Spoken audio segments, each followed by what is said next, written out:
우리는 길을 찾거나 아니면 길을 만들게 될 것이다. 카르타고의 장군 한니발의 말입니다. 공부를 통해서 결단력을 길러봅시다. 첫째, 진정한 결단을 내리는 거예요. 반드시 이 단어집을 모두 외우고 말겠어처럼 단호한 결단이어야 합니다. 둘째, 구체적인 행동을 하기 전에 결단을 내린 그 자리를 떠나지 마십시오. 행동이 없는 결단은 아무것도 아닙니다. 셋째, 결단을 자주 내리는 겁니다. 마음은 근육과 같아서요, 쓰면 쓸수록 강해져요. 작은 결단을 자주 하는 것은 틈날 때마다 하는 팔 굽혀 펴기와 똑같습니다. 넷째, 결단으로부터 배워야 합니다. 실패할 수도 있죠. 무리였을 수도 있습니다. 그런데 뭐 어떤가요? 아이들이 넘어지면서 크듯이 우리도 실패하면서 배웁니다. 어차피 삶은 결단으로 이루어져 있어요. 만약 여러분이 오늘 하루를 그냥 흐지부지 보냈더라도 여러분은 아무런 결단도 하지 않은 것이 아닙니다. 여러분은 오늘은 공부하지 않기로 결단하고 그걸 실천한 거죠. 어차피 결단은 피할 수 없습니다. 그렇다면 인생에 도움이 되는 결단을 내려야 하지 않을까요? 책상에 놓기만 해도 공부하고 싶어지는 365 혼공 캘린더, 결단력을 기르는 4가지 방법의 한 대목으로 시작합니다.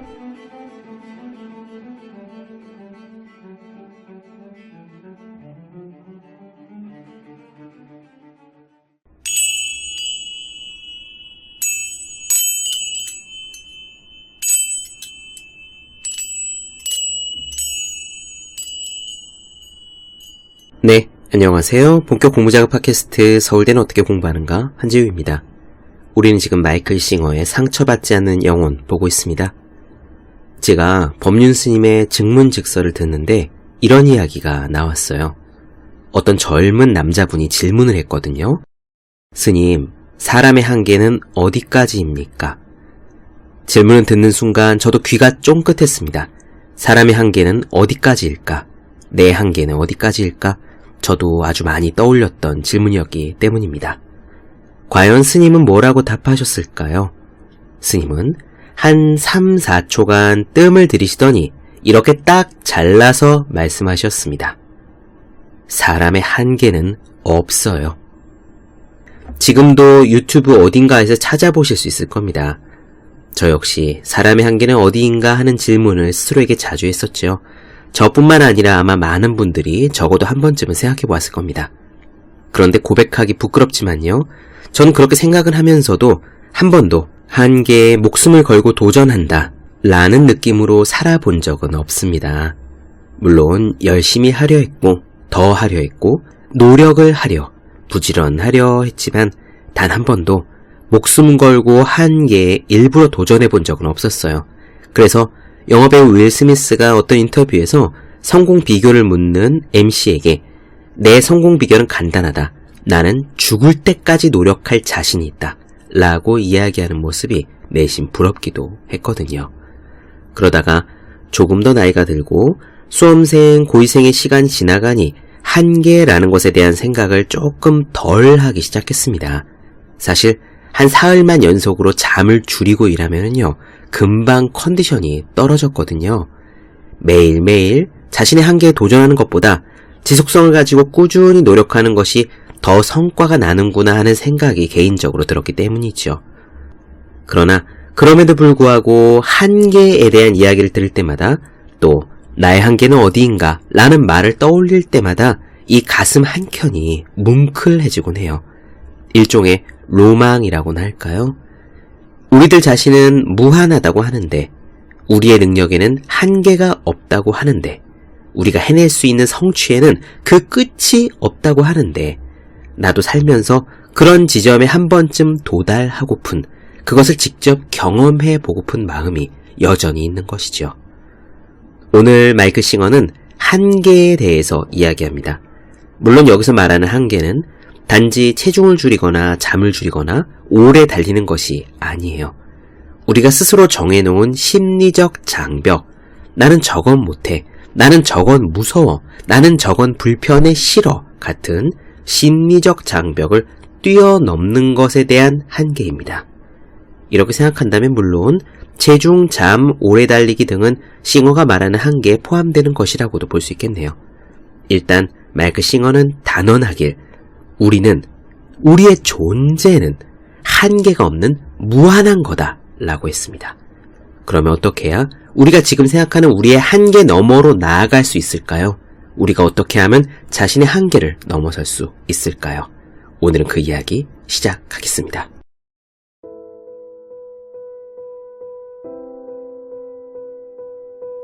넘어간다 라는 말 속에 영성의 진정한 의미가 담겨 있다.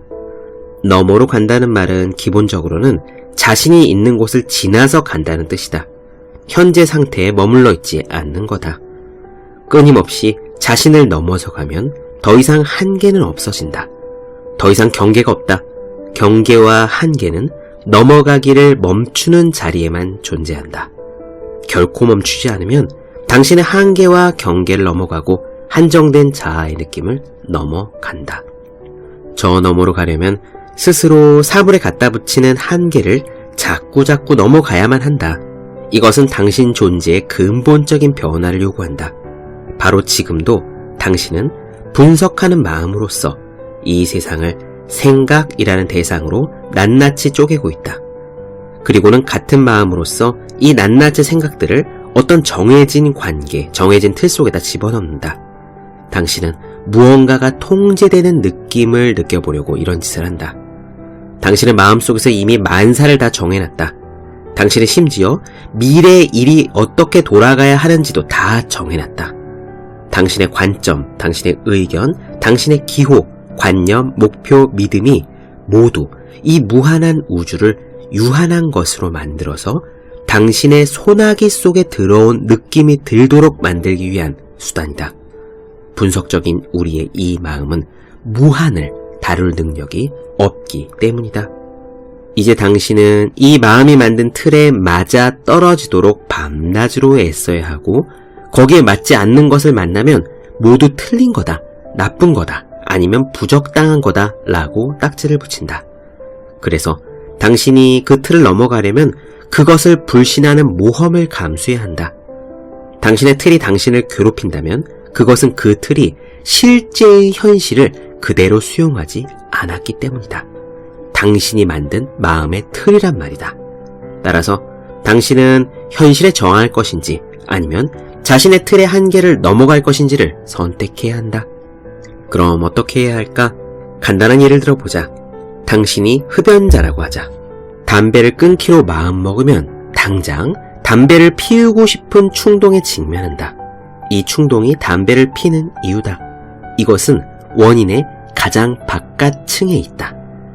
이 충동이 지나가도록 지켜볼 수 있다면 무엇이 그것을 일으키는지를 발견하게 될 것이다.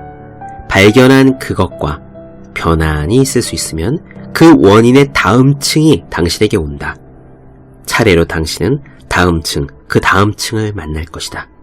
마찬가지로 음식을 과식하는 데도 이유가 있다. 옷을 입는 방식에도 이유가 있다. 당신이 하는 모든 일에는 이유가 있다. 당신을 지금껏 편안하게 만들어주는, 당신이 하고 싶은 충동이 들게 만들어주는 그 일을 하지 않을 때 어떤 일이 일어나는지 한번 보라. 당신이 왜 그 일을 하는지를 알게 될 것이다. 당신은 당신이 정해놓은 안전지대에 머물기 위해서 아주 애를 쓴다. 사람과 장소와 사물이 당신이 만든 안전지대의 틀에 맞아 떨어지게끔 하려고 무진장 애를 쓴다. 그리고 그것이 어긋나기 시작하면 당신은 불편해진다. 너머로 간다라는 것은 당신의 한정된 울타리 안에다가 세상의 이런저런 것들을 가두려는 노력을 놓아 보내는 것을 뜻한다. 그러니 우리가 살아가는 데는 두 가지 길이 있다. 안전지대에 머물기 위해서 삶을 바칠 수도 있고 아니면 진짜 자유를 위해 노력할 수도 있다. 바꿔 말하면은 평생을 당신이 만든 한정된 당신의 틀 속에다가 당신의 매사를 끼워 맞추는 일로서 다 바칠 수도 있고 아니면 그 틀로부터 자신을 해방시키는데 바칠 수도 있다. 하나의 보기를 들어서 경계에 대해 생각해보자. 옛날에는 뒷마당에 개를 기를 때 울타리를 쳐야만 했다. 요즘은 모든 것이 전자식이 되어서 울타리를 칠 필요가 없다. 땅에다가 전선을 묻어두고 개에게 조그만 목걸이를 씌우면 된다. 개는 야, 나는 자유구나. 전에는 울타리 안에 살았는데 이제는 울타리가 없어 라고 생각한다. 그래서 개는 가서는 안 될 곳을 향해 달려가기 시작한다. 그러면은 그 전선이 묻혀져 있는 곳에서 지지직 하고 목걸이에 전기가 통한다. 개는 깜짝 놀라 물러나면서 짖는다. 어떻게 된 것일까? 보이지 않는 울타리가 있는 거다. 개가 그 울타리에 가까이 다가가면 아주 약간의 충격이 온다. 그것은 불편한 느낌이어서 이제 개는 그 경계에 다가가면 두려움을 느낀다. 이 예를 이해하겠는가? 철창이란 꼭 철창처럼 생겨야만 하는 게 아니다. 불편에 대한 두려움만으로도 철창이 될 수 있다. 그 경계에 다가가면 불편하고 불안한 느낌을 받기 시작하는 것이다. 그 경계 안에 머무는 한 저 밖의 세상에 무엇이 있는지는 알 수가 없다. 이 철창의 경계가 당신의 세계를 유한하고 덧없는 것으로 만들어 놓는다. 당신 철창의 경계 바로 그 너머에는 무한과 영원이 있다. 우리의 영혼은 사실 삶의 모든 것을 자유로이 경험할 수 있다. 영혼이란 원래 그런 거다. 하지만 이것은 당신이 정신적인 경계 없이 현실을 기꺼이 직면할 때만 일어날 수 있는 일이다. 그러니 명심하라. 아름다운 추억과 희망찬 꿈으로 그 철창을 예쁘게 장식하는 것은 절대로 그 너머로 가는 것과 똑같지 않다. 철창은 어떤 멋진 이름으로 불리든 간에 철창이다. 당신이 그 너머로 갈 뜻을 가져야만 한다. 개의 예로 다시 돌아가 보자. 그 작은 공간 너머로 가기를 포기한 유일한 이유는 그 경계가 두렵기 때문이다.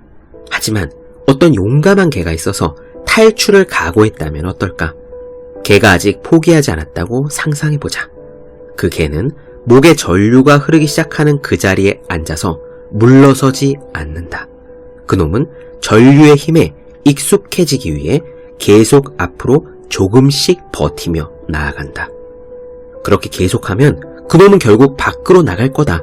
그러지 못할 이유는 없다. 그것은 가상의 울타리이므로 불편을 감수하는 법을 터득하기만 한다면 반드시 통과할 수 있다. 단지 불편을 기꺼이 참아낼 각오만 하면 된다. 목걸이는 개를 다치게 하지 않는다. 다만 조금 불편하게 할 뿐이다. 안전지대의 너머로 가려고만 한다면 마음대로 갈 수 있다. 당신의 철창도 바로 이와 같다. 그 가장자리로 다가가면 불안과 시기와 두려움을 느낀다. 당신은 거기서 물러나고 보통 사람이라면 다시는 앞으로 가지 않는다. 하지만 당신이 결코 그것을 포기하지 않기로 마음 먹었을 때부터, 바로 그렇게 결심했을 때부터 영성이 생겨난다.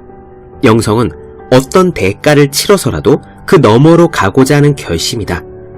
날마다 매 순간마다 넘어가는 끝없는 여행이다. 진정으로 넘어가고 있다면 당신은 언제나 당신의 한계에 부딪힐 것이다. 안전지대로 결코 돌아오지 않는다. 영적인 존재는 자신이 늘 가장자리에 부딪히고 있음을 느낀다. 그들은 끊임없이 그러면서도 가장자리를 향해 간다. 이런 심리적 한계를 넘어가는 것이 실제로 우리를 다치게 하지는 못한다는 사실을 당신은 깨닫게 될 것이다. 의도적으로 그 가장자리에 서서 계속 걸어가기만 하면 그 너머로 반드시 가게 될 것이다. 당신은 넘어가고 싶은가? 경계 없는 느낌을 가지고 살고 싶은가? 이것이 위대한 존재들이 사는 방식이다. 운동선수처럼 숙달돼서 가장자리에 부딪힐 때마다 힘을 풀고 이완하고 계속 나아가기만 한다면 그것이 게임의 끝이다. 당신은 아무런 문제도 일어나지 않는다. 가장자리 외에는 문제될 것이 없고 이제 당신은 그것을 어떻게 해야 할지 안다. 가장자리는 해방으로 가는 당신의 길을 가리켜주므로 당신은 결국 그것을 좋아하게 될 것이다. 당신이 해야 할 일은 단지 끊임없이 힘을 빼고 그 속으로 들어가는 거다. 그러면 어느 날 당신은 전혀 예기치 못한 무한의 속으로 떨어져 들어갈 것이다. 바로 그것이 너머로 간다 라는 말의 진정한 의미다.